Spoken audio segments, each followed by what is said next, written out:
Okay, so today we talk about this wonderful role model, Anathapindika, the role model of generosity.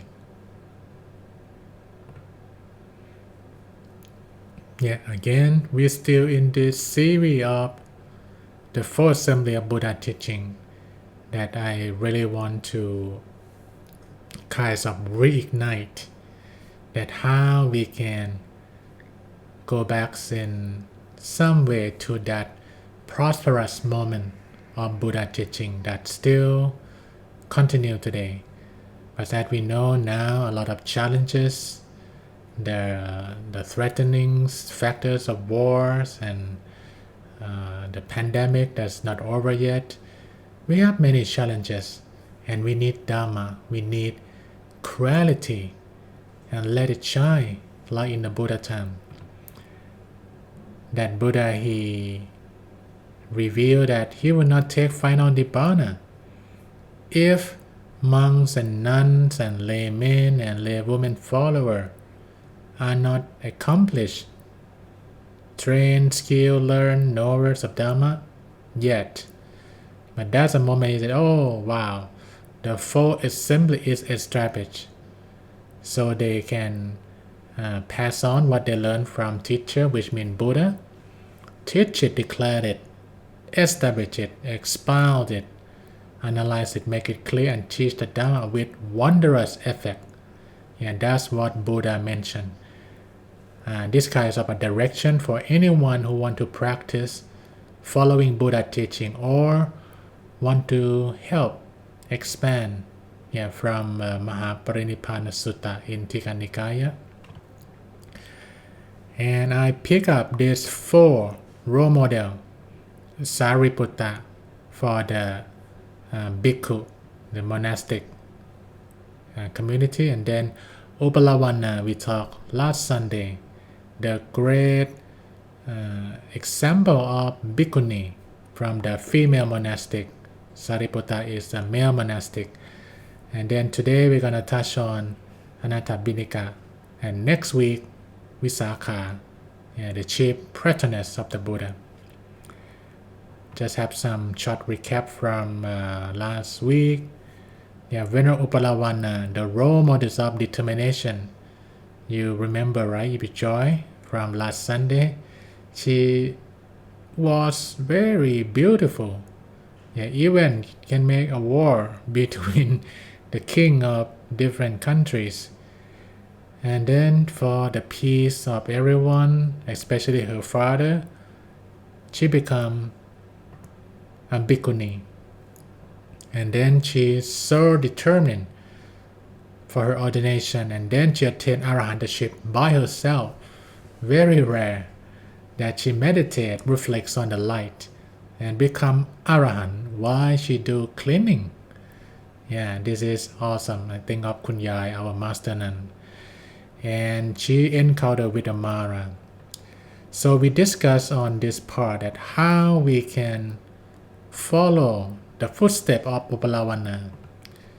So this is important skill. Train ourselves a skill of deciding what not to do.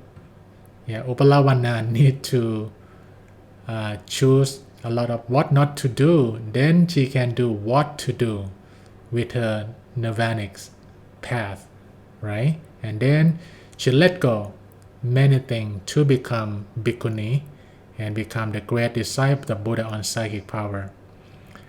And through cleanliness, orderliness, politeness, punctuality, and concentration, hopefully with that gradual practice in the 5 stations of life, right? In your bedroom, in your bathroom, in your dining room, dressing room, and your office room, every day, we can develop this laser beam focus that you can see clearer, you can see better what is the most important thing to do in your life. It's good. If you can follow well, please type number 2 that Upalawana, Venerable Upalawana is the great inspiration for determination. Type number 2 That's our second example from the fourth assembly.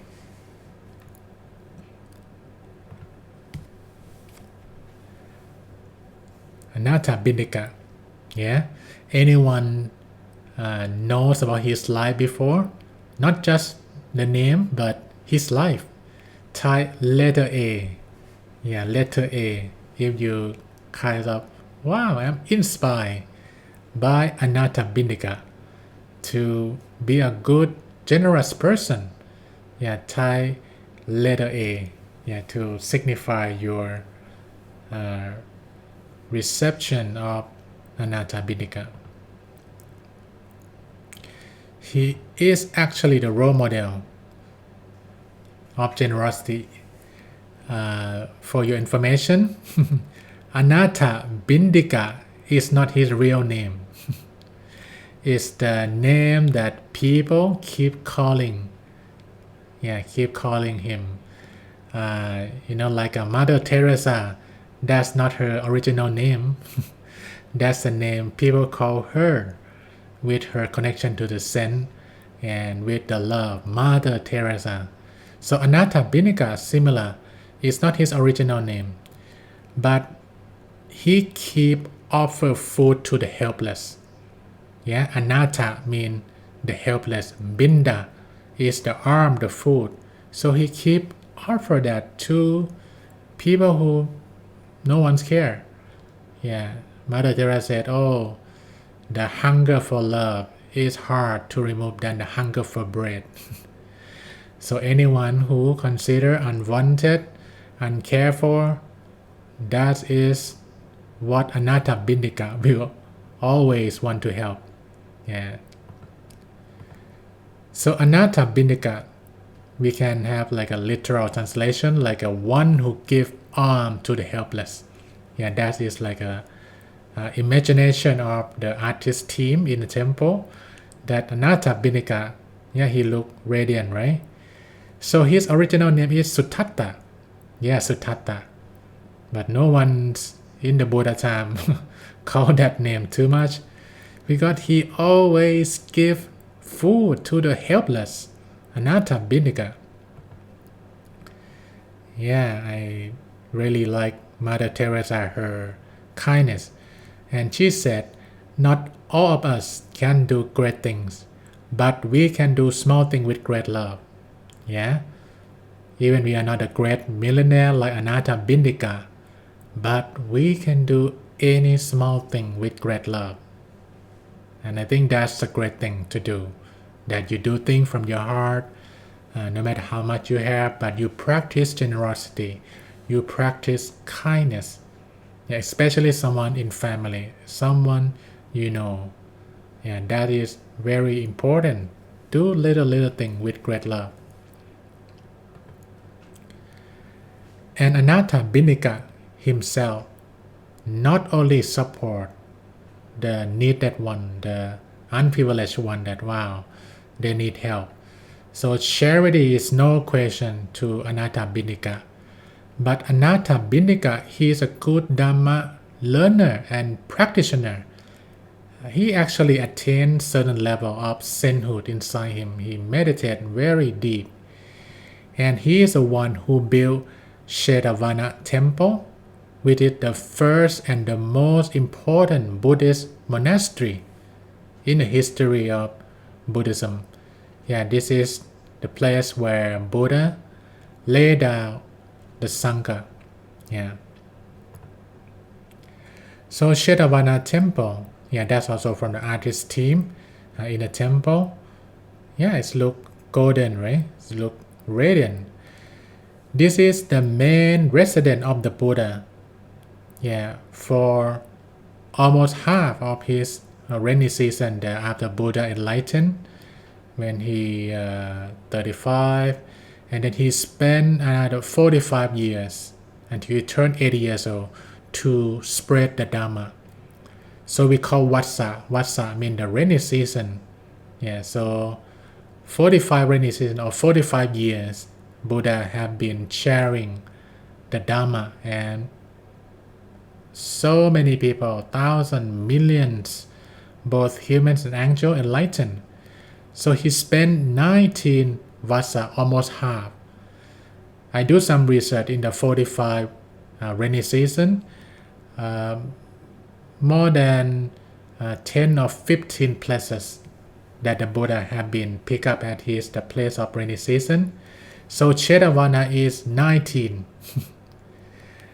The second most is Buppara, which is the temple of Visakha, the patroness that I will talk tomorrow, is 9 vasa. So number 1, 19, number 2, 9, and the rest is like a one-digit number. So Chetavana is actually like the headquarters of Buddha's teaching in those days, and is a main training center for the order. The order means the Sangha.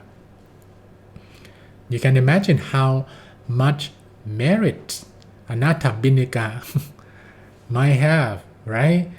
Anyone learn the good Dhamma, any monk receive a good training from the Buddha, is all flow back to center the body of Anathapindika.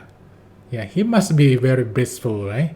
That's where the Buddha, my master, my teacher stay, and hundreds or thousands of monks in those days. And this is the great example. Yeah, he one of the richest in those days. But what he has been known for is not about his wealth, but his caring heart.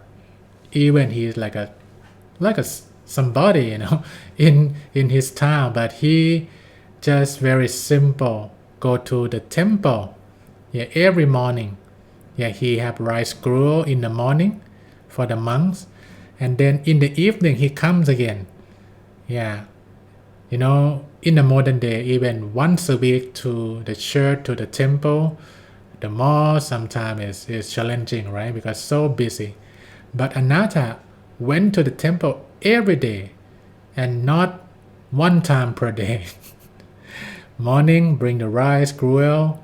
Evening, bring clothing, I mean the robe, alms bowl, and then medicine, yeah, all necessary in the evening. And forenoon meal, 11 a.m. time, he invites several hundred monks daily to his residence. Wow. Morning, late morning, evening. Yeah, Anatta always joyful to do it. And then all repair and upkeep in Chetavana temple will be supervised by his team. Yeah, so he's a great man of generosity. He feel joyful. He feel wonderful. Yeah, sharing all those generosity. Yeah, if anyone in this room right now, that when you hear story of Anathapindika, and you remember how you offer the food, offer the rice or the robe or anything to the monks, please type number 5. Yeah, please type number 5. Or you can even share what you feel blissful doing as your generosity. Awesome, right? Yeah, like a kind of role model. Rich and handsome and kind and humble. Yeah, we need more Anathapindika in this world.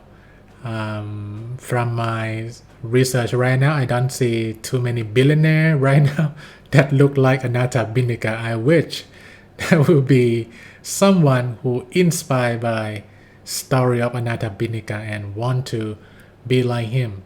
Yeah, that's what I just mentioned. Even you don't have a lot to offer to the monks or to the people like Anatta, but love is available if you want to give to someone. The hunger for love is much more difficult to remove than the hunger for bread, Mother Teresa. Yeah, we need more kindness. We need more generosity. Even your smile can be your good offer. At home, at office, anywhere. Choose to be the giver. Yeah, not just receiver. Yeah, givers always shining and well received, in this crying world. You like Anatha example? You can pick up different things. He meditate well. He donates and help the monk, help the needy. Kind of a perfect guy. Actually, maybe some other time, not this time, that he have the challenge also when the karma hit him, and he almost lost all his treasure, but he never lost his faith, his confidence in the triple gem. I think I don't have enough time, so it's not always good scene in his life. There is dramatic, terrible scene also in his life, but Anatha is strong in his faith, in his confidence in the Dharma, in the practice. But he lived his life in a wholesome way until the last day, that he attained a deep Dharma inside and then go to heaven, by what Buddha explained. So next week we're gonna touch on the female pratiness, chief pratiness, Visakha. Next week. Okay. So on Visakha, we're going to talk about the role model of composure. That how you behave in the way that even no talk, they already want to learn inner peace of Buddhism. And that come from within. And you'll be amazed how she take care of her health. She live very long and has so many people follow her. So next week we're going to touch on Visakha. The role models of composure, that calmness can be radiant and inspire people.